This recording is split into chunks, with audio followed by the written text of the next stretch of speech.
Please subscribe now.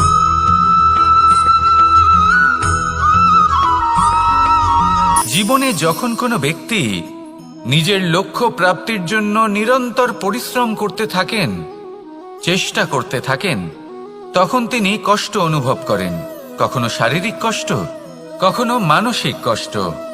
এবার উনি এটা ভাবতে থাকেন যে আমি কি উচিত করছি নাকি অনুচিত করছি। কারণ অন্যদিকে এমন একজন ব্যক্তিও আছেন যিনি একদমই পরিশ্রম চেষ্টা করছেন না। তিনি মদিরা পান করেন, বিলাসিতায় জীবন কাটান, অলস প্রকৃতির হয়ে ওঠেন, নিদ্রাতে বিলীন হয়ে থাকেন আর ভাবেন যে তিনি সুখ লাভ করছেন। কিন্তু এরকম কেন হয়? কারণ যখন আমরা সৎ পথে থাকি, উচিত পথে চলি, লক্ষ্য প্রাপ্ত করার জন্য চেষ্টা করতে থাকি, তখন আমাদের ভেতরে থাকা নেতিবাচক শক্তি এবং পাপ এই দেহকে ত্যাগ করে দেয়। আর এই অনুভূতিটাই আমাদের দুঃখের অনুভূতি দেয়, কষ্ট দেয়। এবার সেখানে যদি আমরা কুপথে চলি, অনুচিত পথে চলতে থাকি, তাহলে আমাদের ভেতরে থাকা পুণ্য এবং ধনাত্মক শক্তি আমাদের দেহ ত্যাগ করে দেয়। আর এই অনুভূতির কারণেই আমরা সুখ অনুভব করি। কিন্তু কখনো ভাববেন যে এই সুখ বেশি সময় পর্যন্ত থাকে না।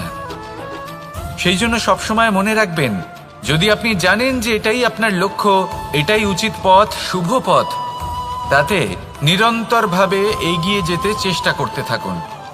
এই কষ্ট আপনাকে সুখের পরাকাষ্ঠায় কখন পৌঁছে দেবে তা আপনি জানতেই পারবেন না। আসুন আমার সাথে ভালোবেসে বলুন, রাধা রাধা।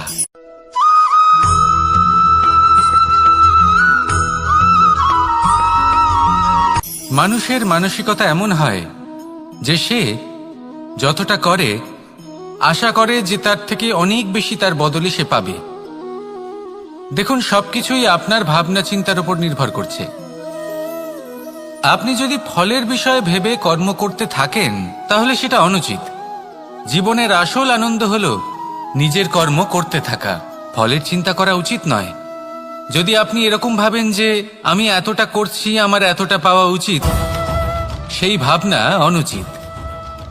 যদি আপনি সেবার মানসিকতা নিয়ে কর্ম করতে থাকেন, কর্মচক্রে প্রবাহিত হন, যদি আপনি এমন ভাবনা রাখেন যে আমি এতটা পাচ্ছি তাই এর থেকে অনেক বেশি আমি কর্ম করব, তাহলে নিশ্চিতরূপে আপনি যতটা করছেন তার থেকে অনেক বেশি আপনি পাবেন, আপনার আশার থেকে অনেক বেশি আপনি পাবেন।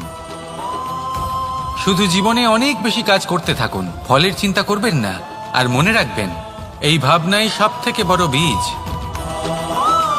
কর্মের উপর বিশ্বাস রাখুন, জীবনে যা যা আপনি চান সবই সুখময় হবে। আসুন আর আমার সাথে ভালোবেসে বলুন, রাধা রাধা।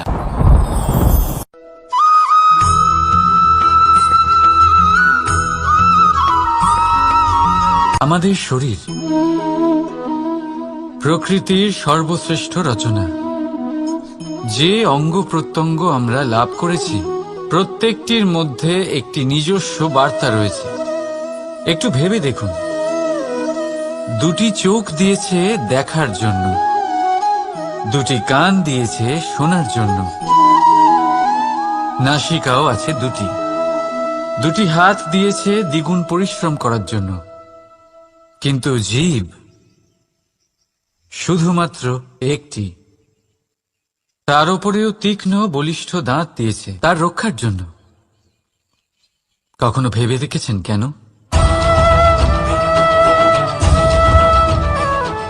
কারণ শব্দ আর শব্দের প্রয়োগ মানুষের সবচেয়ে বড় অস্ত্র, যার প্রয়োগ যত ভেবে চিন্তে করা যায় মানুষ তার জীবনে ততটাই উপরে উঠতে পারে। তাহলে মনে রাখুন, দেখুন, শুনুন আর বুঝুন বেশি, বলুন কম। রাধা রাধা।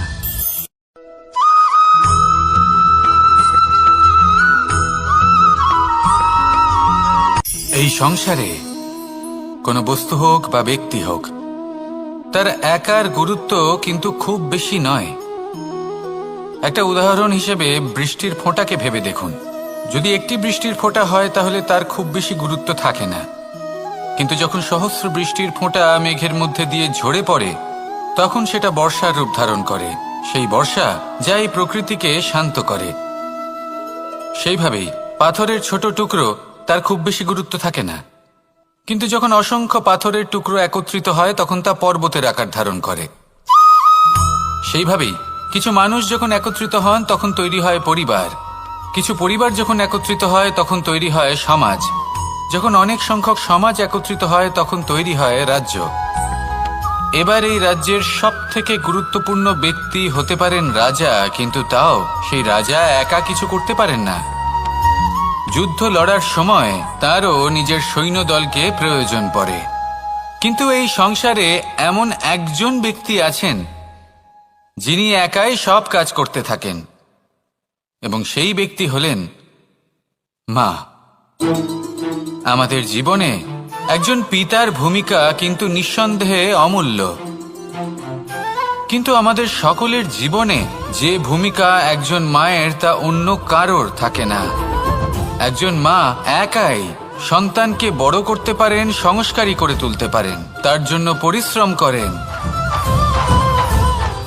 আর এত কিছু কাজ করার পরেও তার কাজের জন্য তিনি প্রশংসা অবশ্য পান না। উল্টে যদি সেই সন্তান অনুচিত পথে চালিত হয়, অনুচিত কর্ম করে, তখন সেই মাকেই অপবাদের পাত্র হয়ে উঠতে হয়। আমাদের জীবনে মায়ের যোগদান কতটা সেটা বুঝুন। আপনাকে বড় করে তোলার জন্য উনি কতটা পরিশ্রম করেছেন সেটা বুঝুন। আজ থেকে, এখন থেকে, এই মুহূর্ত থেকে মাকে সম্মান করতে শিখুন। যখন সময় পাবেন, যখন সুযোগ হবে, তখন তার প্রশংসা করুন, ওনারও ভালো লাগবে। আর মায়ের এই মমতার জন্য, তার এই ভূমিকার জন্য আসুন সবাই মিলে আমরা তাকে প্রণাম করি, আর সকলে মিলে ভালোবেসে বলি, রাধা রাধা।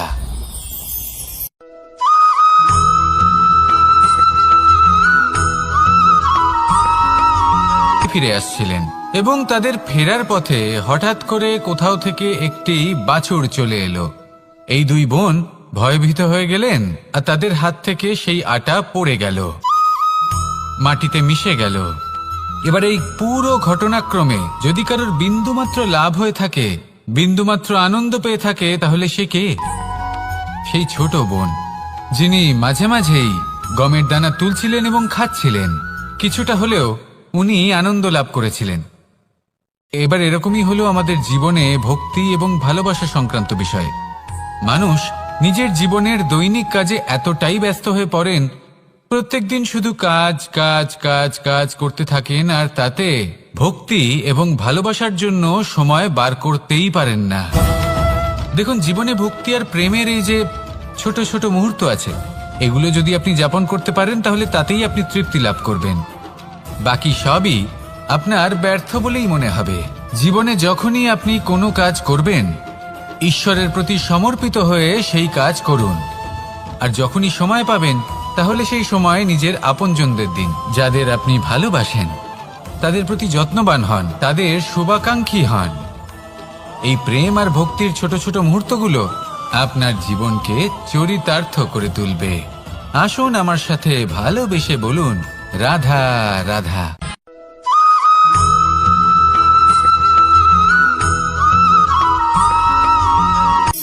শক্তি শক্তি অর্জন করা এতটা কঠিন নয় যতটা শক্তি লাভ করার পরে সেই শক্তি সামলানো কঠিন হয়।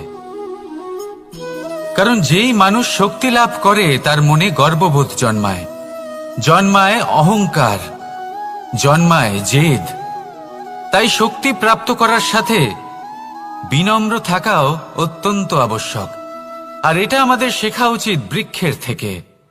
বৃক্ষ যা আমাদের ফল দেয়, বৃক্ষ যা যত ফল দেয় ততটাই ঝুঁকে যায়। আমরা পাথর মারি ওই বৃক্ষের থেকে ফল প্রাপ্ত করার জন্য। সেই পাথরের মার সহ্য করেও বৃক্ষ আমাদের ফল দেয়। কোনো গর্ববোধ নেই, কোনো অহংকার বোধ নেই। আর সেই জন্য এই বৃক্ষের পুজো করা হয়। এটাই হলো মাহাত্ম্য শক্তির সাথে বিনম্রতার। যদি এই শক্তি সৃজন করে থাকে, সাহায্য করে থাকে, সম্বল হয়ে থাকে, তবেই সেই শক্তি উপযুক্ত। আর নয়তো সেই শক্তি একদিন আপনাকে আসক্ত অবশ্যই করবে। তাহলে শক্তি অবশ্যই অর্জন করুন, কিন্তু তার সাথে সেই শক্তি সামলানোর মতো বিবেকও আপনাকে অবশ্যই জাগ্রত করতে হবে। তাহলে আসুন আমার সাথে ভালোবেসে বলুন, রাধা রাধা।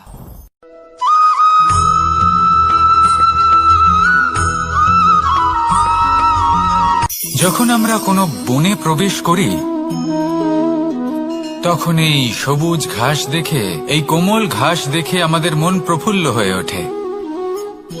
ভিন্ন ভিন্ন প্রজাতির ফুল, ভিন্ন ভিন্ন রঙের ফুল দেখে এই মন আনন্দে ভরে ওঠে। এখানে শিশুরা আনন্দ লাভ করে, বড়রা ভোজন গ্রহণ করেন, কথাবার্তা বলেন, হাঁটাহাঁটি করে বেড়ান। এবার ভেবে দেখুন, যখন এই উপবনের নির্মাণ হয়েছিল সেই সময় যদি এই মাটিকে সঠিকভাবে খনন না করা হতো, যদি তাতে সঠিকভাবে বীজ রোপণ না করা হতো, যদি কোনো সংঘর্ষ না হতো, পরিশ্রম না করা হতো, যদি চলতে চলতে পায়ে কাঁটা না বিঁধে যেত, তাহলে এই সুন্দর বন দেখে আমরা কি এই আনন্দ লাভ করতে পারতাম? কখনোই নয়। ধরুন কোনো নদীর তটে সুন্দর একটি বন আছে, সেই বনের আনন্দ লাভ করতে গেলে আপনাকে সেই নদী পার করতেই হবে। যদি সুখের নদীর কাছে পৌঁছতে চান, তাহলে তটে যে কাঁটা রয়েছে সেগুলোর সাথে সংঘর্ষ করতেই হবে। এই সংসারে যদি আপনি সুখ লাভ করতে চান, তাহলে সুখ লাভের এই যাত্রা শুরু করতে হবে সংঘর্ষ দ্বারা। তাহলে সংঘর্ষকে স্বাগত জানান, এর পেছনেই সুখ রয়েছে যা আপনার জন্য অপেক্ষা করছে। এবার হাসুন আর আমার সাথে ভালোবেসে বলুন, রাধা।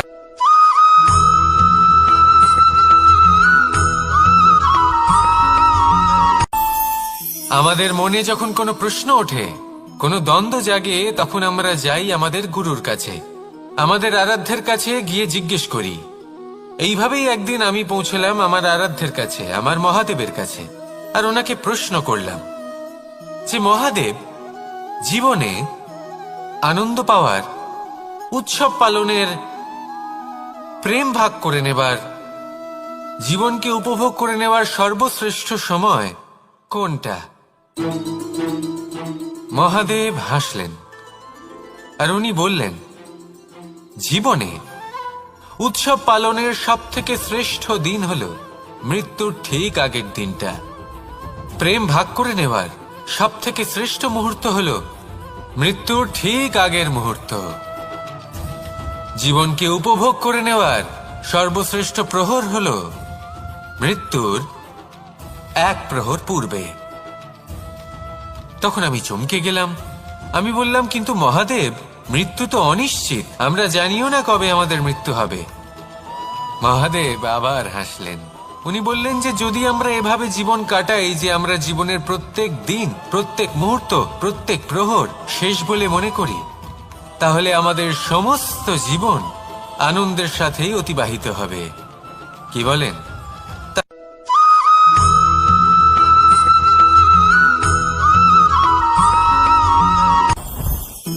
জীবনে কিছু শেখা অত্যন্ত গুরুত্বপূর্ণ।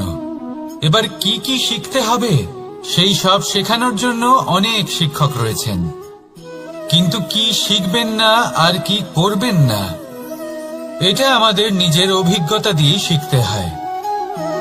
কিন্তু তার মানে এটা নয় যে যদি আপনাকে শিখতে হয় যে আগুনের তাপ কতটা, আপনাকে আগুনের মধ্যে হাত দিতে হবে। না, অন্য কারোর অভিজ্ঞতা দ্বারাও শিখতে পারেন। প্রশ্ন শুধুমাত্র একটাই যে আপনি কি শিখতে চান নাকি চান না। যদি আপনি এটাই ভাবেন যে আমি শুধুই নিজের অভিজ্ঞতা দ্বারাই শিখতে চাই, তাহলে জীবনকাল ছোট মনে হবে, অনেক কিছুই শিখতে পারবেন না।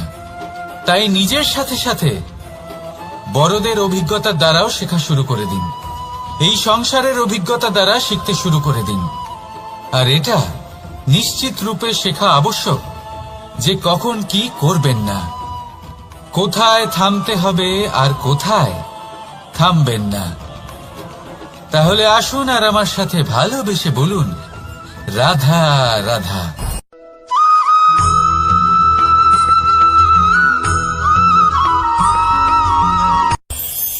এই সংসারে আমরা প্রকাশ কোথা থেকে পাই? এর উত্তর বড়ই সরল। ভোরে যখন সূর্যোদয় হয় তখন প্রকাশের কিরণ আমাদের ঘরে এসে পৌঁছয়। এইভাবেই আমরা প্রকাশ লাভ করি। এবার এই প্রকাশের আলোতেই আমরা সারাদিনের কাজ সম্পন্ন করি। সন্ধে হয়ে যায়, সূর্যাস্তও হয়ে যায়, আর আমাদের ঘর যাতে অন্ধকার না হয় তার জন্য আমরা একটা প্রদীপ প্রজ্বলিত করি। এটাই ঘটে আমাদের জীবনেও। এবার প্রবাহমান আয়ুর সাথে আমরা আমাদের অন্তরে যদি একটা প্রদীপ প্রজ্বলিত করে নিই তাহলে বিষয়টাই অন্যরকম হবে। এবার আপনি বলবেন কোন প্রকাশের কথা বলছি যা আমাদের অন্তরে জাগ্রত করা সম্ভব? আমাদের আত্মার মাঝে প্রেমের প্রকাশ জাগ্রত করার কথা বলছি। কারণ আমাদের এই জীবন এও হলো দিনের আলোর মতো। আজ প্রকাশ আছে, কিন্তু কোনোদিন অবশ্যই অস্ত হবে। কিন্তু অস্ত হবার আগে যদি আমরা আমাদের আত্মার মাঝে প্রেমের এই প্রকাশ উজ্জ্বলিত করে নিই তাহলে আমাদের সন্ধ্যাকালও আমরা আনন্দে এবং প্রেমে যাপন করব। তাহলে আসুন আর আমার সাথে ভালোবেসে বলুন, রাধা রাধা।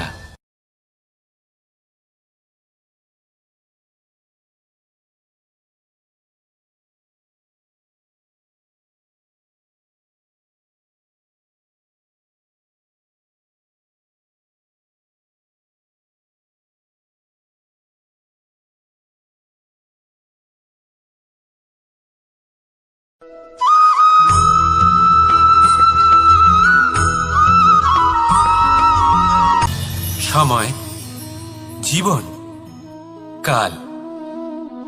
দেখতে গেলে এই তিনটি শব্দ একটি শব্দেরই সমার্থক শব্দ মনে হয়, কিন্তু এই শব্দগুলির অর্থ কি সমান? কখনোই নয়। হ্যাঁ, এই সময় চলতে থাকে, জীবন চলতে থাকে, কালচক্র চলতে থাকে। এই সময় কেটে যায়, কিন্তু এই জীবন একে যাপন করতে হয়। কি বলেন? এই জীবনে কিছু করুন বা কিছু না করুন, জীবন এমনি কেটে যাবে, আপনি জানতেও পারবেন না। কিন্তু সেটা আমাদের উদ্দেশ্য নয়, একে যাপন করতে হবে। এই জীবনে প্রেরণা পেতে শিখুন, প্রেরণা দিতে শিখুন, আহ্বান গ্রহণ করতে শিখুন, আহ্বান জানাতে শিখুন, মহান কাজ করতে শিখুন, ধন্যাত্মক বোধ জাগিয়ে তুলুন। জীবন অতিবাহিত করার অর্থ কি তা আপনি শিখে যাবেন। কারণ সময় কেটে যায়, সমস্ত যুগ কেটে যায়, কিন্তু জীবনের রীতি জীবন কাটিয়ে দেওয়া নয়, জীবন যাপন করা। এই জীবন সম্পূর্ণরূপে অনুভব করতে হবে, নতুন পথ বানাতে হবে। এবারে যদি এই জীবন বাঁচার সময় একবার ভেবে দেখুন, যদি মনে প্রেম থাকে, সদ্ভাবনা থাকে, তাহলে কি হবে? এই জীবনকে বাঁচার অনুভূতিটাই অন্যরকম হয়ে যাবে, একটা আনন্দময় অনুভূতি লাভ করবেন। তাহলে এটাই করুন আর আমার সাথে ভালোবেসে বলুন, রাধা রাধা।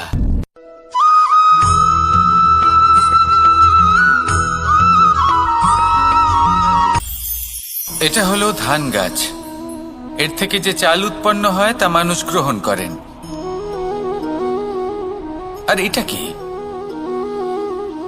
এ হলো জংলি ঘাস। একবার ভেবে দেখুন, যদি এই জংলি ঘাস ধান গাছের আশেপাশে থাকে তাহলে কি হবে? ধান উৎপন্ন হতে পারবে? তা উৎকৃষ্ট হতে পারবে? আমরা কি তা গ্রহণ করতে পারবো? কখনোই নয়। এই জংলি ঘাস ধানকে নষ্ট করে দেবে, কিন্তু নিজে জীবিত থাকবে। এটাই হলো আজকের শিক্ষা। এই সংসারে যদি আপনি নীতির পথে চলতে চান, উচিত কর্ম করতে চান, সংসারকে সেবা করতে চান, তাহলে জংলি ঘাসের মতো ব্যক্তিদের থেকে সবসময় দূরে থাকতে হবে। সেই ব্যক্তি যারা দুর্নীতি এবং মিথ্যা দ্বারা পরিপূর্ণ, যাদের ব্যবহার অশুভ, যাদের অনেক অশুভ গুণ রয়েছে, তারা সঠিক নয়। সেই সকল ব্যক্তি যাদের চরিত্র অত্যন্ত দুষ্ট হয়, তারা হয় শুভ চরিত্রের ব্যক্তিকে একদম নষ্ট করে দেয়, নয় নিজের মতো বানিয়ে তোলে। তাই যদি আপনি নীতির পথে চলতে চান, এই সংসারের জন্য শুভ কর্ম করতে চান, তাহলে সেই সঙ্গ লাভ করুন যে সঙ্গ জ্ঞানে পরিপূর্ণ, যাদের মধ্যে অনেক গুণ আছে, যাদের থেকে প্রতিদিন কিছু শিখতে পারবেন। এমন ব্যক্তির সাথে জীবন অতিবাহিত করুন, দুরাচারীদের থেকে দূরে থাকুন। তবেই এই মন প্রসন্ন হয়ে বলবে, রাধা রাধা।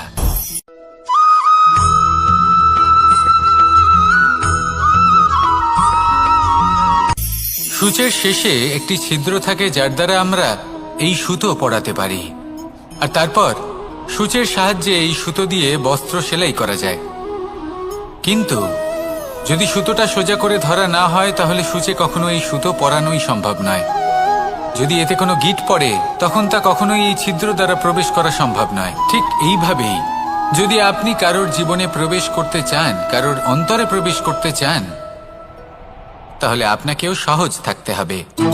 এতে কোনো গিঁট থাকলে চলবে না, অর্থাৎ মনে যাতে কোনো মালিন্য না থাকে, যেন কোনো কুচিন্তা না থাকে। যদি এসব থাকে, তাহলে আপনি কখনো কারোর জীবনে প্রবেশ করতে পারবেন না। আর যদি কোনোভাবে আপনি প্রবেশ করেও যান, তাহলে তার মনে ঘর করতে পারবেন না। নিজেকে এই সুতোর মতন করে তুলুন, সহজ। মনে যেন কোনো কুচিন্তা না থাকে, সবার প্রতি যেন সদ্ভাবনা থাকে, শুভ চিন্তা থাকে। এমনটা করতে থাকুন।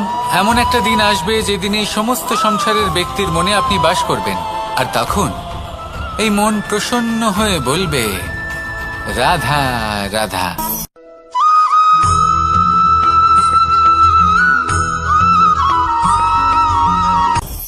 আপনি কখনো পর্বতের শিখরে উঠেছেন? আপনি দেখতে পাবেন পর্বতের পদতলে প্রচুর সুন্দর ফুল রয়েছে, সবুজ বনানী রয়েছে। যত আপনি ওপরে উঠতে থাকবেন, তত ফুল কমতে থাকবে, সবুজ বনানী কমতে থাকবে। আরো কিছুটা ওপরে উঠলে কাঁটা জাতীয় গাছ দেখতে পাবেন, শুকনো গাছ দেখতে পাবেন। আরো যদি ওপরে ওঠেন, তাহলে পাষাণ দেখতে পাবেন। আরো ওপরে উঠলে হিমখণ্ড দেখতে পাবেন।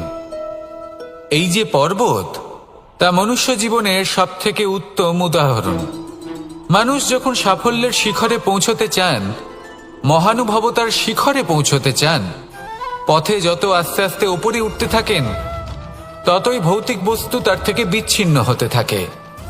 যদি তিনি সেই ভৌতিক বস্তুগুলি ত্যাগ না করতে পারেন, তাহলে কখনোই সেই স্থানে পৌঁছতে পারবেন না। আর মানুষ যদি উচিত ত্যাগ করতে পারেন, পথে অগ্রসর হতে থাকেন, এগোতে থাকেন, তাহলে একদিন না একদিন তিনি মহানুভবতার, জ্ঞানের, সাফল্যের হিমের স্বাদ অবশ্যই লাভ করবেন। মনে রাখবেন, মানব জীবনে ত্যাগ হলো অত্যন্ত গুরুত্বপূর্ণ অংশ। আসুন আমার সাথে ভালোবেসে বলুন, রাধা রাধা।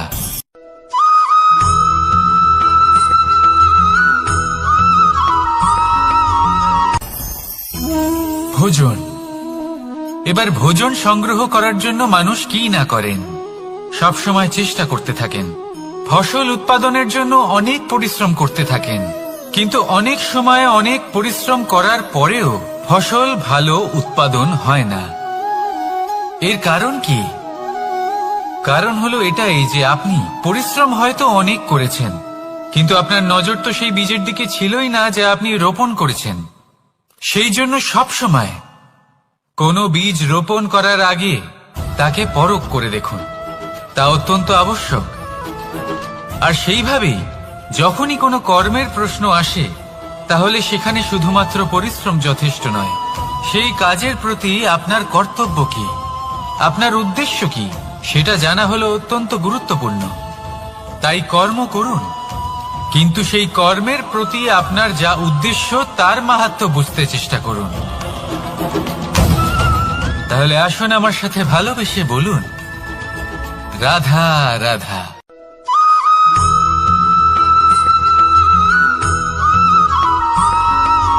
বসন্ত ঋতু, এই সময় মন আনন্দে ভরে থাকে। এমন মনে হয় যেন আমরা আকাশে বিচরণ করতে চলে যাই, কিন্তু সেটা তো সম্ভব নয়। সেই জন্য হয়তো আমরা ঘুড়ি ওড়াই, এই ঘুড়িকে নিজেদের প্রতিরূপ মনে করে। এবার অনেক মানুষ আছেন যারা ঘুড়ি ওড়ান, কিন্তু এই কর্মের সারমর্ম কি সেটা কজন বুঝতে পারেন? আপনি এটা মনে করুন যে আপনি হলেন সেই ঘুড়ি, আর এই সুতো যিনি ধরে রয়েছেন তিনি হলেন পরমাত্মা। আর এই সুতো যেখান থেকে শুরু হয় সেই লাটাই হলো আমাদের কর্মচক্র। এবার আপনি নিজেই অনুমান করুন যে এই উড়ান কার ওপর নির্ভরশীল, পরমাত্মার ওপর আর আপনার কর্মের ওপর। যদি পরমাত্মা আপনার হাত ধরে থাকেন, আপনার সাথে থাকেন, যদি আপনি শুভ কর্ম করতে থাকেন, আপনি এই আকাশে উড়তে থাকবেন। কিন্তু কোথাও যদি পরমাত্মার সাথে এই বন্ধন ছিন্ন হয়, আপনার কর্মচক্র খারাপ হয়ে যায় বা থেমে যায়, তাহলে আপনার এই ঘুড়ি কেটে যাবে আর দূরে কোনো গাছের ডালে গিয়ে আটকে যাবে। তাই শুধুমাত্র ঘুড়ি ওড়াবেন না, তার থেকে শিখুন, পরমাত্মার সাহচর্যে থাকুন, সবসময় শুভ কর্ম করতে থাকুন আর সবসময় এই আকাশে উড়তে থাকুন। আসুন আর আমার সাথে ভালোবেসে বলুন, রাধা।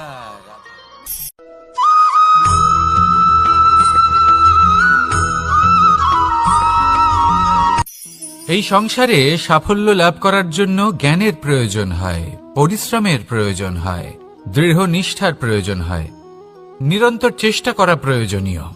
কিন্তু আরো কিছু আছে যা অত্যন্ত প্রয়োজনীয় এবং গুরুত্বপূর্ণ। তা হলো ভালো বন্ধু। তাদের থাকা অত্যন্ত প্রয়োজনীয়। যদি ভালো বন্ধু থাকে তাহলে সময় এলে তারা ঢাল হয়ে আপনাকে সুরক্ষা করবেন। সময় এলে অস্ত্রের মতো শত্রুকে সংহারও করবেন। যদি তিনি জ্ঞানী হন, তাদের মধ্যে সদ্গুণ থাকে, তাহলে এই সব গুণ আপনার মধ্যেও প্রবেশ করবে। তাহলে সাফল্যের জন্য ভালো বন্ধু পাওয়া অত্যন্ত প্রয়োজনীয়। কিন্তু শুধু বন্ধু কেন, ভালো শত্রুও থাকা প্রয়োজনীয়। এবার আপনি ভাববেন, এ আমি কি বললাম? যদি আপনার জীবনেও ভালো অর্থাৎ শক্তিশালী শত্রু থাকে, তাহলে আপনিও শক্তিশালী হতে থাকবেন। এই শত্রু আপনাকে প্রেরিত করবে আরো বেশি শক্তিশালী হয়ে ওঠার। কখনো কোনো হরিণকে দেখুন, তীব্র গতিতে দৌড়তে থাকে। কেন তীব্র গতিতে দৌড়য়? এই কারণে নয় যে কোথাও তার জন্য মধুর ঘাস অপেক্ষা করে রয়েছে, না। সে এই কারণে তীব্র গতিতে দৌড়য় কারণ সেটা না করলে তার পেছনে একটি সিংহ আছে যে ওকে নিজের ভোজন করে ফেলবে। তাই জীবনে বিপদ, সংকট, এই সবকিছুও হলো অত্যন্ত গুরুত্বপূর্ণ। তার সম্মুখীন হতে শিখুন আর আমার সাথে ভালোবেসে বলুন, রাধা রাধা।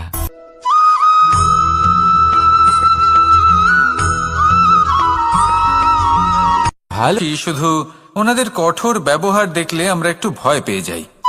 এবার ওনাদের এই কঠোর ব্যবহার আমাদের ভালো না লাগলেও অত্যন্ত আবশ্যক, কারণ মাতার থেকে আমরা যে শক্তি লাভ করি তা যেন নিয়ন্ত্রণ হারিয়ে বিধ্বংসী না হয়ে ওঠে। আমরা যেন কোনো কুপথে না চলে যাই, আমরা কখনো যেন দোষ না করে ফেলি। শুধু সেই জন্য পিতা এবং গুরু একটু কঠোর হয়ে ওঠেন, এবং ওনাদের এই কঠোর আচরণ ভবিষ্যতে গিয়ে আমরা অবশ্যই বুঝতে পারি। জীবনে কিছু বছর আমরা এগিয়ে যাই আর তারপর আমরা বুঝতে পারি যে বাবা এবং গুরু আমাদের যথেষ্ট ভালোবাসতেন, কিন্তু ওনাদের ভালোবাসার বহিঃপ্রকাশ আলাদা। প্রয়োজনীয় হলো এটা দেখার, এটা বোঝার যে শুরু থেকে আমাদের প্রতি ওনাদের আচরণ কেমন ছিল। ওনাদের কঠোর হওয়ার পেছনে ওনাদের ভালোবাসাটা বোঝার চেষ্টা করুন, ওনাদের চিন্তাটা বোঝার চেষ্টা করুন, ওনাদের পথপ্রদর্শনের আড়ালে আপনার ভবিষ্যতের জন্য যে পরিকল্পনা ওনারা করেছেন সেটা বোঝার চেষ্টা করুন। তখন আপনারা বুঝতে পারবেন ওনাদের ভালোবাসাকে। আপনার মনের মধ্যে আপনা থেকেই ওনাদের প্রতি সম্মান জেগে উঠবে। নিজের পিতা এবং নিজের গুরু এই দুজনের প্রতি কৃতজ্ঞতা প্রকাশ করুন আর আমার সাথে ভালোবেসে বলুন, রাধা রাধা।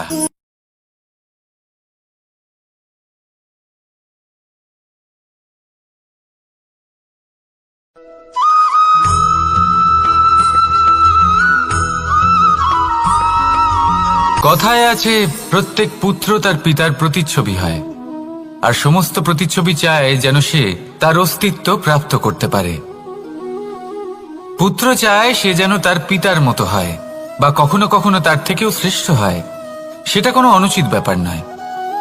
অনুচিত তখন হয় যখন পুত্র নিজের পিতার মতো হবার স্বপ্ন পূরণ করতে গিয়ে বা তার থেকেও শ্রেষ্ঠ হওয়ার স্বপ্ন পূরণে অনুচিত পথের আশ্রয় নেয়। কারণ তারপরে সে তার পিতার গুণগুলি আত্মসাৎ করতে চায় না। সে শুধুই এটা চায় যে সংসারের চোখে যেন আমি শ্রেষ্ঠ প্রমাণিত হই। এটা অনুচিত। সংসারে এমন অনেক মানুষ আছেন যারা এই কারণে শ্রেষ্ঠ হবার চেষ্টা করেন যাতে তার পরিবারের তার পিতার সম্মান বৃদ্ধি পায়। এমনও মানুষ থাকেন, আর এটাই হলো পার্থক্য উদ্দেশ্যের। মনে রাখবেন, যদি আপনার উদ্দেশ্য শুভ হয় তাহলে পথও শুভ হবে, যদি আপনার উদ্দেশ্য অশুভ হয় তাহলে পথও অশুভ হবে। তাহলে নিজের পিতার মতো হবার চেষ্টা অবশ্যই করুন, তার থেকেও শ্রেষ্ঠ হওয়ার চেষ্টা অবশ্যই করুন, কিন্তু মনে রাখবেন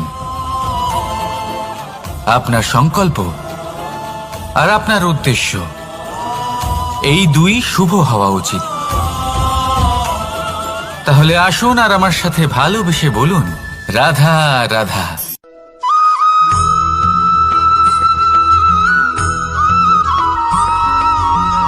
আপনি কখনো কোনো বাজকে নিজের বাসা বানাতে দেখেছেন?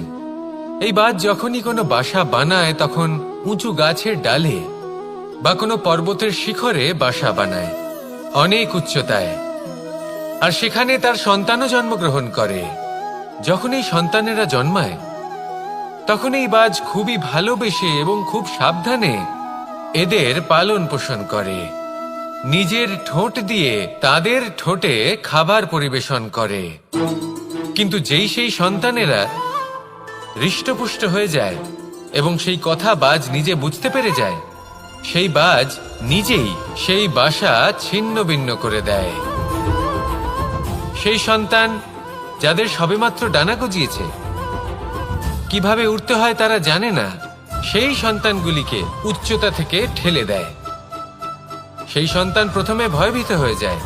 তারা সামনে মৃত্যুকে দেখতে পেয়ে ভয়ের কারণে তাদের ডানা ঝাপটাতে থাকে, আর সেই প্রক্রিয়াতেই সেই সন্তানগুলি উড়তে শুরু করে দেয়। এবার এই ঘটনায় আমরা কি শিক্ষা পেতে পারি? এটাই, যদি আপনি মাতা পিতা হন তাহলে নিজের সন্তানকে অবশ্যই স্নেহ করুন, কিন্তু তাদেরকে নিজের আঁচলের তলায় বেঁধে রাখবেন না।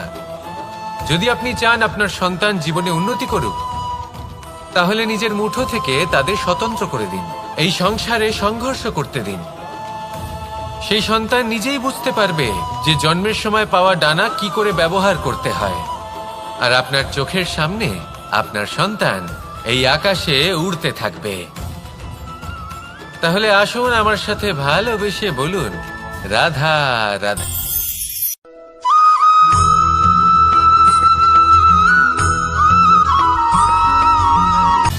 সময়, জীবন, কাল। দেখতে গেলে এই তিনটি শব্দ একটি শব্দেরই সমার্থক শব্দ মনে হয়, কিন্তু এই শব্দগুলির অর্থ কি সমান? কখনোই নয়। হ্যাঁ, এই সময় চলতে থাকে, জীবন চলতে থাকে, কালচক্র চলতে থাকে। এই সময় কেটে যায়, কিন্তু এই জীবন একে যাপন করতে হয়। কি বলেন? এই জীবনে কিছু করুন বা কিছু না করুন, জীবন এমনি কেটে যাবে, আপনি জানতেও পারবেন না। কিন্তু সেটা আমাদের উদ্দেশ্য নয়, একে যাপন করতে হবে। এই জীবনে প্রেরণা পেতে শিখুন, প্রেরণা দিতে শিখুন, আহ্বান গ্রহণ করতে শিখুন, আহ্বান জানাতে শিখুন, মহান কাজ করতে শিখুন, ধন্যাত্মক বোধ জাগিয়ে তুলুন। জীবন অতিবাহিত করার অর্থ কি তা আপনি শিখে যাবেন। কারণ সময় কেটে যায়, সমস্ত যুগ কেটে যায়, কিন্তু জীবনের রীতি জীবন কাটিয়ে দেওয়া নয়, জীবন যাপন করা। এই জীবন সম্পূর্ণরূপে অনুভব করতে হবে, নতুন পথ বানাতে হবে। এবারে যদি এই জীবন বাঁচার সময় একবার ভেবে দেখুন, যদি মনে প্রেম থাকে, সদ্ভাব না থাকে, তাহলে কি হবে? এই জীবনকে বাঁচার অনুভূতিটাই অন্যরকম হয়ে যাবে। একটা আনন্দময় অনুভূতি লাভ করবেন। তাহলে এটাই করুন আর আমার সাথে ভালোবেসে বলুন, রাধা রাধা।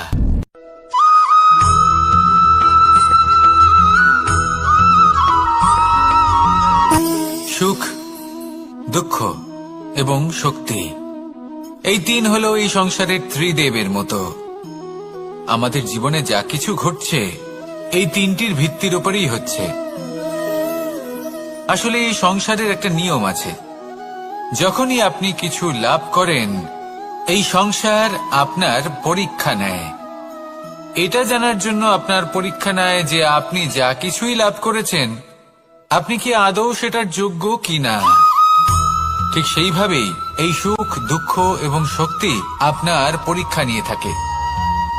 যখন সুখ আসে তখন সে আপনার পরীক্ষা নেয় যে আপনার মধ্যে অহংবোধ জাগ্রত হয়নি তো। যদি অহংবোধ চলে আসে তাহলে সুখ সেখানেই সঙ্গ ত্যাগ করে। দুঃখ আপনার ধৈর্যের পরীক্ষা নিতে থাকে, আর যদি আপনার মধ্যে ধৈর্য না থাকে তাহলে এটা আপনাকে আরো বেশি দুঃখের গভীর অন্ধকারে ঠেলে দেবে। সেখানে শক্তি পরীক্ষা নেয় আপনার বিনম্রতার। যদি আপনি বিনম্র না হন তাহলে হয় এই শক্তি আপনার সঙ্গ ত্যাগ করবে, নয় এই শক্তি বিনম্রতার অভাবে আপনার পতনের কারণ হতে পারে। এই সংসারে যে কোনো ব্যক্তি যিনি এই পরীক্ষায় উত্তীর্ণ হয়ে থাকেন এই জীবনে তিনি সাফল্য লাভ করেন। আসুন আমার সাথে ভালোবেসে বলুন, রাধা রাধা।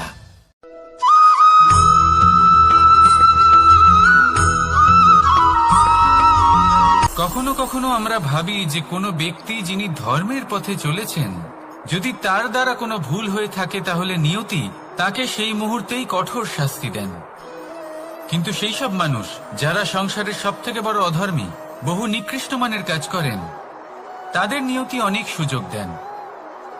তাদের নিয়তি এরকম কঠোর প্রহার করেন না। এই ভাবনা কখনো না কখনো মনে আসেই। ভেবে দেখুন কেন? আসলে জীবনকে বেশিরভাগ মানুষ একভাবেই দেখে থাকেন, বিভিন্ন স্তরে একে দেখা উচিত। এবার আপনি বলুন, এই সংসারে কোনো অধর্মী কখনো প্রেরণার উৎস হতে পারেন? কখনোই নয়। যে মানুষ নিজের আত্মাকে মলিন করে ফেলেছেন তিনি এই সংসারকে কিভাবে প্রেরণা যোগাবেন? উনি নিজেই বুঝতে পারেন না কোনটা করা উচিত, ধর্ম কোনটা। তাই নিয়তি তাকে একটা সুযোগ দেন, এটা বোঝার সুযোগ দেন যে কোনটা উচিত, কোনটা ধর্ম। সুযোগ দেন নিজের বিবেক জাগিয়ে তোলার, তাকে সুযোগ দেন নিজের অন্তরাত্মার ডাক শোনার। যখন তাতেও কাজ হয় না তখন নিয়তির কাছে একটাই পথ বাকি থাকে, আর তা হল মহাবিনাশ। মহাবিনাশ হয়তো দেরিতেই আসতে পারে, কিন্তু তা অবশ্যই আসবে। আর যখন মহাবিনাশ আসে তখন মহাবিনাশের যন্ত্রণা সমগ্র মানব জীবনের যন্ত্রণার থেকে অনেক বেশি হয়। এই কথাটা সবসময় মনে রাখবেন। আর অন্যদিকে যে মানুষ ধর্মের পথে চলছেন তার দ্বারা যদি কোনো ভুল হয়ে থাকে তখন নিয়তি তার পরীক্ষা নেন। কিছুক্ষণের জন্য মানুষের মনে হতে পারে নিয়তি তাকে কঠোর শাস্তি দিয়েছেন।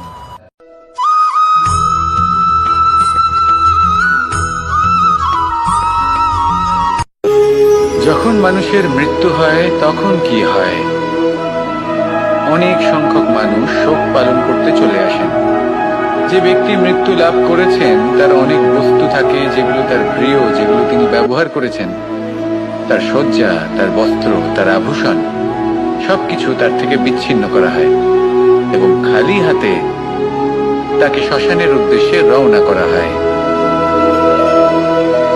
আমি আপনাকে এই প্রশ্ন করতে চাই, আপনি এই সংসারে কি অর্জন করেছেন? ধন সম্পত্তি, বস্ত্র, আভূষণ, এই সবকিছু যে আপনি অর্জন করেছেন আপনার মৃত্যুর পরে তা আপনার থেকে দূর হয়ে যাবে। এর উত্তর হলো একটাই, আপনার কর্ম। শুধু সেটাই আছে যা একান্ত আপনার, আর শুধু সেটাই এই সংসার থেকে চলে যাওয়ার পরেও সংসারেই জীবিত থাকবে। যদি আপনি দুষ্কর্ম করেন, তাহলে এই সংসার আপনাকে একটি অনুচিত উদাহরণ হিসেবে মনে রাখবে যে এই ব্যক্তি খুব পাপী ছিল, অনুচিত কর্ম করতেন। যে পথে তিনি চলেছেন সেই পথে কারোর চলা উচিত নয়। সেখানেই যদি আপনি সৎকর্ম করেন, তাহলে সংসার চিরকাল এটাই বলবে যে খুব ভালো মানুষ ছিলেন, সবাইকে ভালোবাসতেন, সবাইকে সাহায্য করতেন, আমার খুব প্রিয় মানুষ ছিলেন। এটাই হলো শ্রেষ্ঠ কর্ম। সেই জন্য জীবনে শুধুমাত্র ধন সম্পত্তি আভূষণ এই সব অর্জন করতে গিয়ে নিজের মনোনিবেশ করবেন না। শ্রেষ্ঠ কর্ম করুন।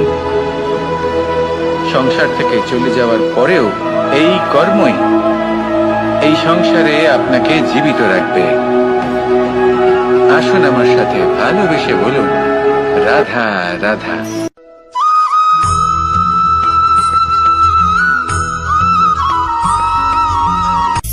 সূচের শেষে একটি ছিদ্র থাকে যার দ্বারা আমরা এই সুতো পরাতে পারি, আর তারপর সূচের সাহায্যে এই সুতো দিয়ে বস্ত্র সেলাই করা যায়। কিন্তু যদি সুতোটা সোজা করে ধরা না হয়, তাহলে সূচে কখনো এই সুতো পরানোই সম্ভব নয়। যদি এতে কোনো গিঁট পড়ে, তখন তা কখনোই এই ছিদ্র দ্বারা প্রবেশ করা সম্ভব নয়। ঠিক এইভাবেই যদি আপনি কারোর জীবনে প্রবেশ করতে চান, কারোর অন্তরে প্রবেশ করতে চান, তাহলে আপনাকেও সহজ থাকতে হবে। এতে কোনো গিঁট থাকলে চলবে না, অর্থাৎ মনে যাতে কোনো মালিন্য না থাকে, যেন কোনো কুচিন্তা না থাকে। যদি এসব থাকে, তাহলে আপনি কখনো কারোর জীবনে প্রবেশ করতে পারবেন না। আর যদি কোনোভাবে আপনি প্রবেশ করেও যান, তাহলে তার মনে ঘর করতে পারবেন না। নিজেকে এই সুতোর মতন করে তুলুন, সহজ। মনে যেন কোনো কুচিন্তা না থাকে, সবার প্রতি যেন সদ্ভাবনা থাকে, শুভ চিন্তা থাকে। এমনটা করতে থাকুন।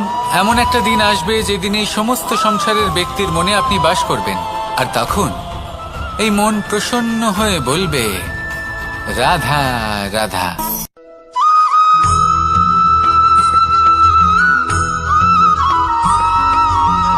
পিতা আর পুত্রের সম্পর্ক অত্যন্ত মধুর হয়ে থাকে।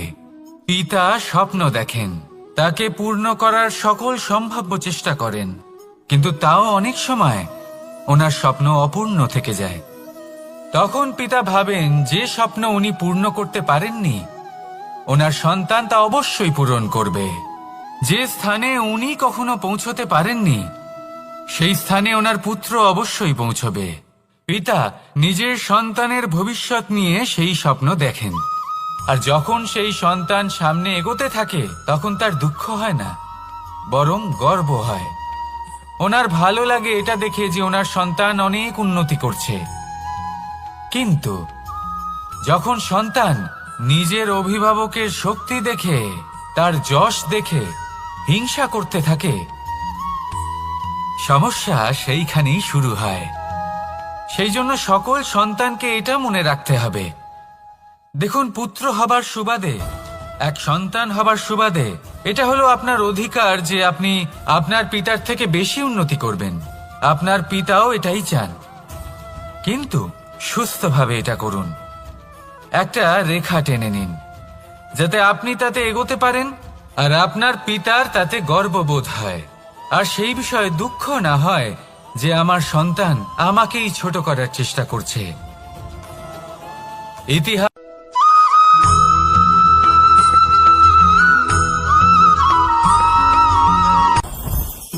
জীবনে কিছু শেখা অত্যন্ত গুরুত্বপূর্ণ। এবার কি কি শিখতে হবে, সেই সব শেখানোর জন্য অনেক শিক্ষক রয়েছেন, কিন্তু কি শিখবেন না আর কি করবেন না, এটা আমাদের নিজের অভিজ্ঞতা দিয়ে শিখতে হয়। কিন্তু তার মানে এটা নয় যে যদি আপনাকে শিখতে হয় যে আগুনের তাপ কতটা, আপনাকে আগুনের মধ্যে হাত দিতে হবে। না, অন্য কারোর অভিজ্ঞতা দ্বারাও শিখতে পারেন। প্রশ্ন শুধুমাত্র একটাই যে আপনি কি শিখতে চান নাকি চান না।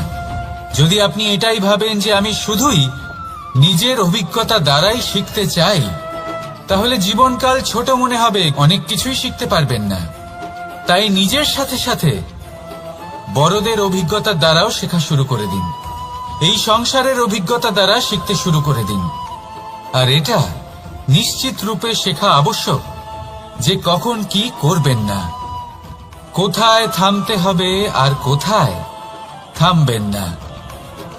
তাহলে আসুন আর আমার সাথে ভালোবেসে বলুন, রাধা রাধা।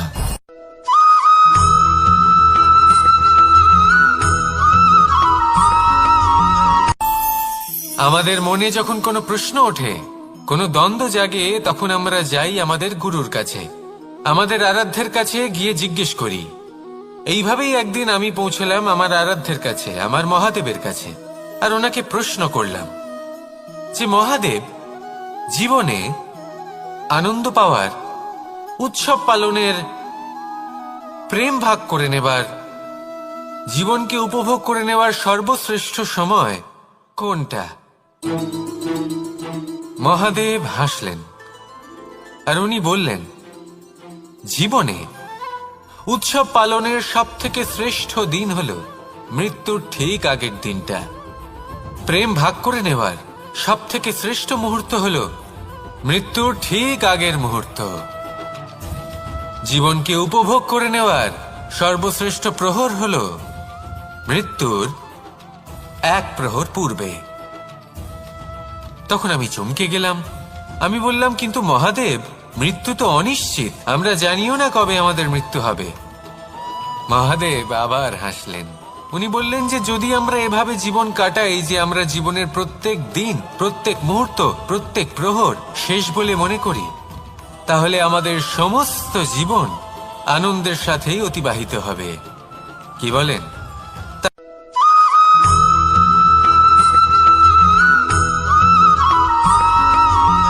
পঞ্চতত্ত্বের মধ্যে দ্বিতীয় তত্ত্ব হল ধরণী, ভূমি, যাকে আমরা ধরণী মাতা বলি। এই ধরণী ধৈর্য ধারণ করে, আর এর ওপরেই আমাদের সমগ্র সংসার নির্ভরশীল। কারণ এই ভূমি সহ্য ক্ষমতা রাখে, এর সহ্য ক্ষমতা হল অপরিসীম। সন্তান যতই আঘাত প্রদান করুক না কেন, প্রেম পূর্বক সহ্য করে, আর তার বদলে অমূল্য রত্ন প্রদান করে। সন্তান যদি হাল চালায়, তাহলে তার বদলে তাকে অন্ন প্রদান করে। এটাই হলো ধরণী। এবার এর থেকে আমরা কি শিক্ষা পেতে পারি? এটাই যে কারোর জন্য কিছু করা বা কাউকে কিছু দেওয়া মনে কোনো কামনা ছাড়াই। আর এই কথাটা বুঝে যান, যদি কারোর জন্য কামনা না রেখে বা কোনো পাওয়ার আশা না রেখে কারোর জন্য কিছু করেন বা কারোকে কিছু দেন, যদি এটা আপনি শিখতে পারেন, তবে আপনি ভালোবাসতে শিখে গেছেন। আর সেই জন্যই এই ধরিত্রীকে মাতা বলা হয়। কারণ মাতা শুধু উনি নন যিনি গর্ভে সন্তানকে ধারণ করেন, মাতা তো উনিও যিনি জীবন বাঁচতে শেখান, যিনি জীবন বাঁচার উদাহরণ প্রদান করেন। তাহলে ধরণীর থেকে এই নিঃস্বার্থ ভাব শিখুন, নিঃস্বার্থ ভালোবাসা শিখুন, আর এই ভালোবাসার সাথেই বলুন, রাধা রাধা।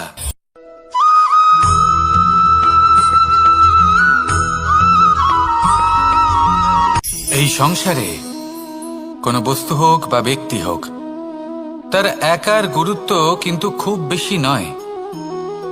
একটা উদাহরণ হিসেবে বৃষ্টির ফোঁটাকে ভেবে দেখুন। যদি একটি বৃষ্টির ফোঁটা হয় তাহলে তার খুব বেশি গুরুত্ব থাকে না, কিন্তু যখন সহস্র বৃষ্টির ফোঁটা মেঘের মধ্যে দিয়ে ঝরে পড়ে, তখন সেটা বর্ষার রূপ ধারণ করে। সেই বর্ষা যা এই প্রকৃতিকে শান্ত করে। সেইভাবেই পাথরের ছোট টুকরো, তার খুব বেশি গুরুত্ব থাকে না, কিন্তু যখন অসংখ্য পাথরের টুকরো একত্রিত হয় তখন তা পর্বতের আকার ধারণ করে। সেইভাবেই কিছু মানুষ যখন একত্রিত হন তখন তৈরি হয় পরিবার, কিছু পরিবার যখন একত্রিত হয় তখন তৈরি হয় সমাজ, যখন অনেক সংখ্যক সমাজ একত্রিত হয় তখন তৈরি হয় রাজ্য। এবার এই রাজ্যের সব থেকে গুরুত্বপূর্ণ ব্যক্তি হতে পারেন রাজা, কিন্তু তাও সেই রাজা একা কিছু করতে পারেন না।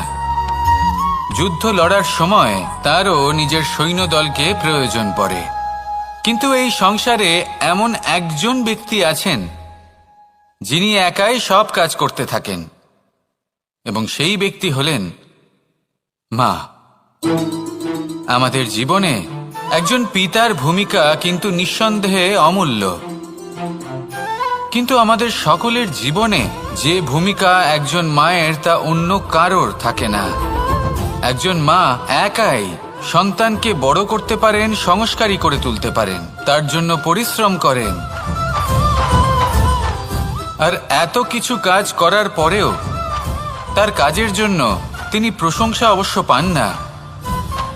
উল্টে যদি সেই সন্তান অনুচিত পথে চালিত হয়, অনুচিত কর্ম করে, তখন সেই মাকেই অপবাদের পাত্র হয়ে উঠতে হয়। আমাদের জীবনে মায়ের যোগদান কতটা সেটা বুঝুন। আপনাকে বড় করে তোলার জন্য উনি কতটা পরিশ্রম করেছেন সেটা বুঝুন। আজ থেকে, এখন থেকে, এই মুহূর্ত থেকে মাকে সম্মান করতে শিখুন। যখন সময় পাবেন, যখন সুযোগ হবে, তখন তার প্রশংসা করুন, ওনারও ভালো লাগবে। আর মায়ের এই মমতার জন্য, তার এই ভূমিকার জন্য আসুন সবাই মিলে আমরা তাকে প্রণাম করি, আর সকলে মিলে ভালোবেসে বলি, রাধা রাধা।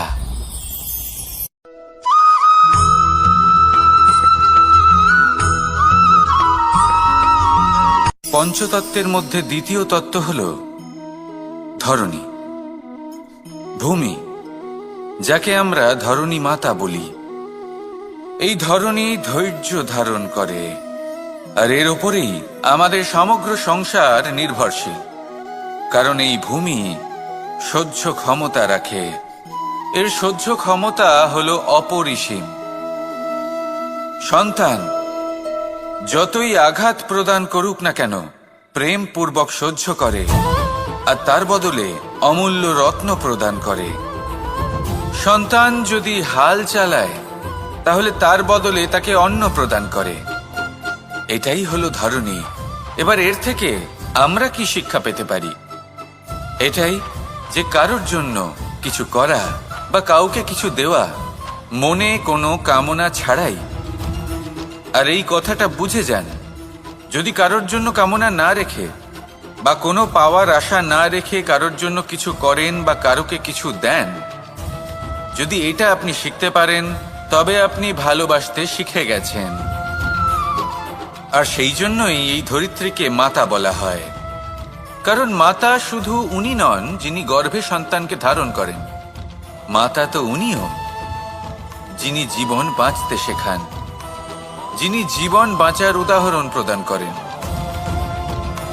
তাহলে ধরণীর থেকে এই নিঃস্বার্থ ভাব শিখুন, নিঃস্বার্থ ভালোবাসা শিখুন, আর এই ভালোবাসার সাথেই বলুন, রাধা রাধা।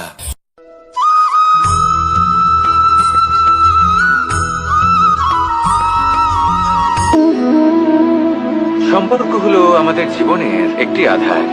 কিছু সম্পর্ক এমন যে আমরা জন্মসূত্রে লাভ করি, যেমন পরিবার, মা, বাবা। কিছু সম্পর্ক আছে যে আমরা জীবনে অর্জন করে থাকি, তা সে প্রেমের হোক, স্নেহের হোক বা বন্ধুত্বের। এই সকল সম্পর্ক লাভ করার বা গড়ে তোলার 5টি ধাপ রয়েছে।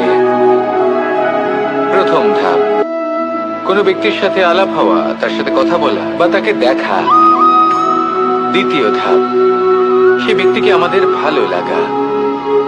তৃতীয় ধাপ, আমাদের এটা চাইতে শুরু করা যে জীবনে এই ব্যক্তি যেন আমাদের বন্ধু হন, আমাদের জীবনে থাকেন, বা আমাদের কাউকে ভালোবেসে ফেলা। আর এটা আমাদের ভাবা বা চাওয়া যে সেই ব্যক্তি যেন আজীবন আমার সাথে থাকেন, আমার জীবনে আমার সাথী হয়ে। চতুর্থ ধাপ, লাভ করা। এবার এই ধাপটি অনেক মানুষের পক্ষেই খুবই সরল হয়, বড়ই সরল ভাবে নিজেদের সঙ্গীকে লাভ করে থাকেন। কিছু মানুষের জন্য এই ধাপ অত্যন্ত কঠিন হয়ে থাকে। অনেক প্রতিকূল পরিস্থিতির উপর জয়লাভ করে তারা সঙ্গীকে লাভ করেন, কিন্তু লাভ অবশ্যই করেন। এরপরে আসে পঞ্চম, অন্তিম এবং সব থেকে গুরুত্বপূর্ণ ধাপ। সেটা হলো সেই সম্পর্ক পালন করা। এটা হলো এমন এক বিষয় যা প্রত্যেক মানুষের শেখা উচিত। যদি ব্যক্তি নিজের জীবনে সম্পর্ক রক্ষা করতে শিখে যান, তবে প্রত্যেক সম্পর্ক তার জীবনকে স্বর্গ করে তুলবে। আসুন আর আমার সাথে ভালোবেসে বলুন, রাধা রাধা।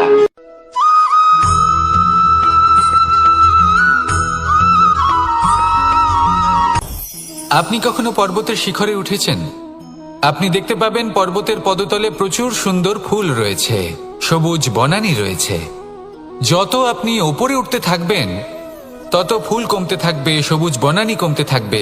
আরো কিছুটা ওপরে উঠলে কাঁটা জাতীয় গাছ দেখতে পাবেন, শুকনো গাছ দেখতে পাবেন। আরো যদি ওপরে ওঠেন তাহলে পাষাণ দেখতে পাবেন। আরো ওপরে উঠলে হিমখণ্ড দেখতে পাবেন।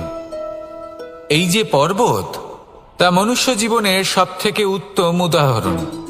মানুষ যখন সাফল্যের শিখরে পৌঁছতে চান, মহানুভবতার শিখরে পৌঁছতে চান, পথে যত আস্তে আস্তে উপরে উঠতে থাকেন, ততই ভৌতিক বস্তু তার থেকে বিচ্ছিন্ন হতে থাকে। যদি তিনি সেই ভৌতিক বস্তুগুলি ত্যাগ না করতে পারেন, তাহলে কখনোই সেই স্থানে পৌঁছতে পারবেন না।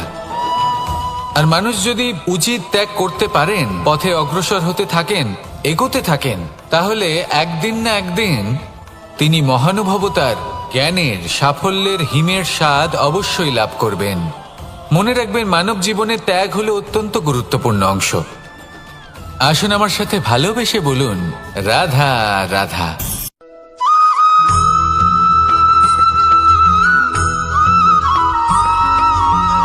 মানুষের মানসিকতা এমন হয় যে সে যতটা করে আশা করে যে তার থেকে অনেক বেশি তার বদলে সে পাবে। দেখুন, সবকিছুই আপনার ভাবনা চিন্তার উপর নির্ভর করছে। আপনি যদি ফলের বিষয়ে ভেবে কর্ম করতে থাকেন, তাহলে সেটা অনুচিত। জীবনের আসল আনন্দ হলো নিজের কর্ম করতে থাকা, ফলের চিন্তা করা উচিত নয়। যদি আপনি এরকম ভাবেন যে আমি এতটা করছি, আমার এতটা পাওয়া উচিত, সেই ভাবনা অনুচিত।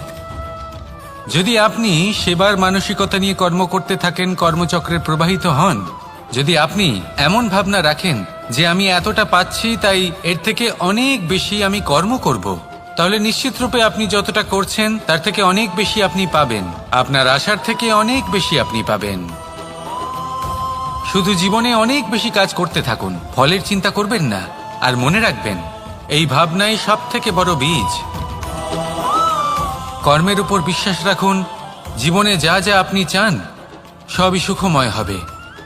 আসুন আর আমার সাথে ভালোবেসে বলুন, রাধা রাধা।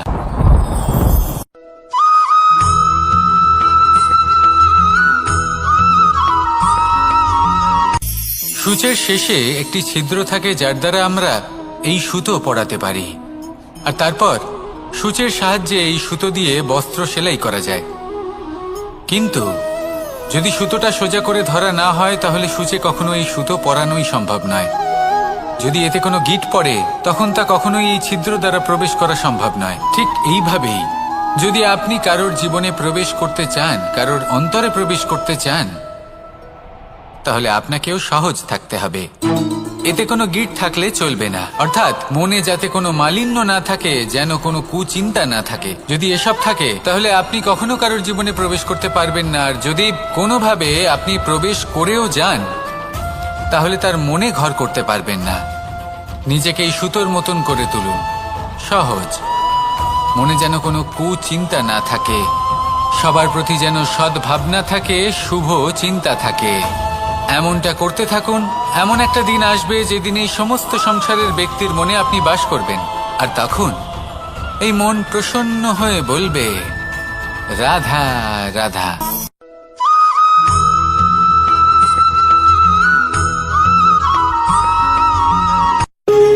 যখন মানুষের মৃত্যু হয় তখন কি হয়?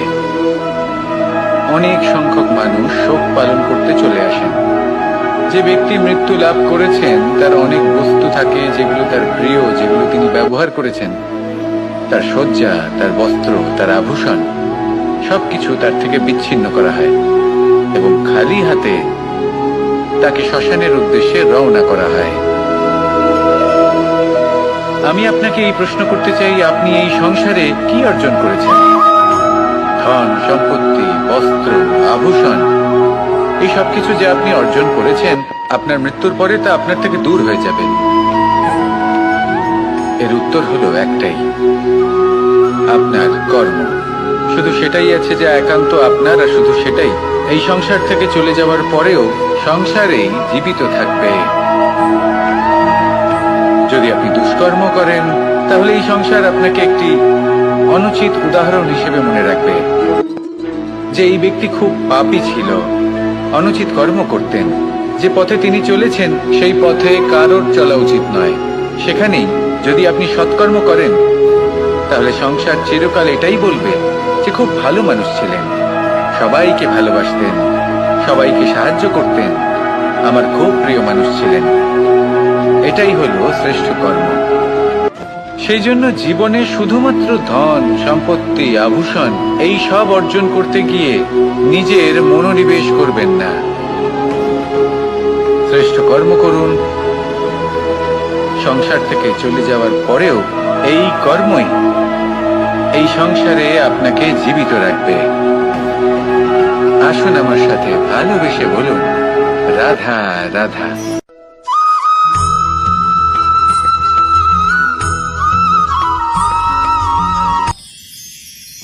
মানুষ তার জীবনে দুই ধরনের পরিস্থিতিকে খুব ভয় পায়। এক, কোনো কারণবশত কারোর সামনে নত হওয়া।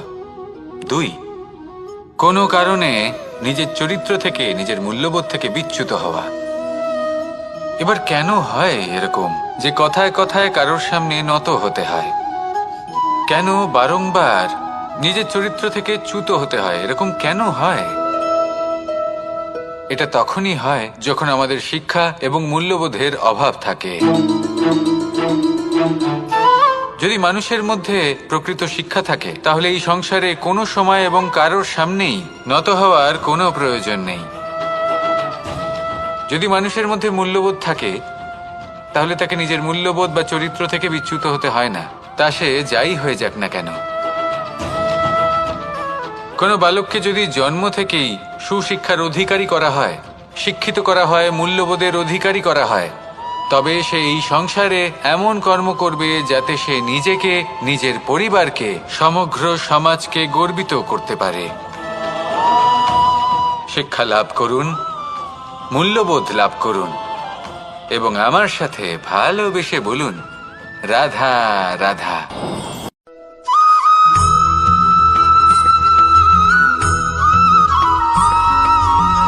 কথায় আছে যে এমন কোনো অক্ষর নেই যার দ্বারা কোনো মন্ত্র হয় না। এমন কোনো বনস্পতি নেই যা নিজেই একটা ঔষধি নয়। পৃথিবীর এমন কোনো ব্যক্তি নেই যার মধ্যে কোনো যোগ্যতা থাকে না। শুধু প্রয়োজন হলো যে ব্যক্তিকে আমরা খুঁজে চলেছি তাকে সঠিকভাবে চিনে নেওয়া। যদি তার যোগ্যতা, তার বিশেষত্ব আমরা বুঝতেই না পারি, তাহলে আর লাভ কি রইল? এই সংসারে এমন অনেক ব্যক্তি রয়েছেন যারা ছোট ছোট অসফলতার কারণে আপনাকে এটা বলে দেবে যে আপনি কোনো কাজের নন, আপনি হলেন মূর্খ, আপনি কিছুই করতে পারবেন না। এইসব কথায় কখনোই বিশ্বাস করবেন না, কারণ আপনি এবং প্রত্যেকটি জীব এই পরমাত্মা এবং এই প্রকৃতির সৃষ্টি, যা অত্যন্ত বিশেষ। যদি আপনাকে উদাহরণ দিই, তাহলে একদিকে আছে তরোয়াল, একটা বড় লম্বা তরোয়াল, যার দ্বারা যুদ্ধ করা যায়, জয়লাভ করা যায়। আর অন্যদিকে রয়েছে একটা ছোট্ট সূচ, কিন্তু যে কাজ একটা ছোট্ট সূচ করতে পারে তা একটা তরোয়াল দ্বারা সম্ভব নয়। এর অর্থ হলো এটাই যে প্রত্যেকটা রচনা অত্যন্ত অমূল্য এবং অত্যন্ত বিশেষ হয়। তাহলে বিশ্বাস রাখুন যে আপনি অত্যন্ত বিশেষ একজন, আর প্রেমের সাথে বলুন, রাধা রাধা।